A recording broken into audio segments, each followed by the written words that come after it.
సాయి కుమార్ ఎట్లుండేటోడమ్మా ఇంట్లో మీ అందరితో మంచిగానే ఉండేదా మామూలుగా అయితే? బాగానే ఉంటుండే. వాళ్ళిద్దరికి నిన్న నైట్ గొడవ అయింది. గొడవ అవడం వల్ల నెక్స్ట్ డే అన్నయ్య ఇంటి నుంచి బయటికి వెళ్ళిండు, డాడీ కూడా ఇంటి నుంచి బయటికి వెళ్ళిండు. ఇక వాళ్ళు బయట ఎక్కడ కలుసుకున్నారో తెలియదు. అంటే మీకు కూడా తెలియదు ఇంత ఇంత దారుణంగా అవుతుందని మీరు కూడా అనుకోలేదు? కుషాయిగూడ పోలీస్ స్టేషన్ నుంచి ఫోన్ వచ్చింది, ఇట్లా మీ డాడీ అన్న కొట్టుకున్నారు అని. అన్న తర్వాత మేము కుషాయిగూడ పోలీస్ స్టేషన్కి వెళ్ళినాం.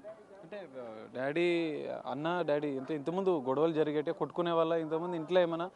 నార్మల్గా జరుగుతుండే, మళ్ళీ కలిసి ఉంటుండే, కానీ మరి ఇంత మామూలుగా ఉన్నప్పుడు మంచిగానే క్లోజ్గా ఉంటుండేనా డాడీ? అంటే మొగిలి కావచ్చు మీ అన్న సాయి కుమార్ కూడా మంచిగానే ఉంటుండే ఫ్యామిలీ అందరూ? బాగానే ఉంటుండే.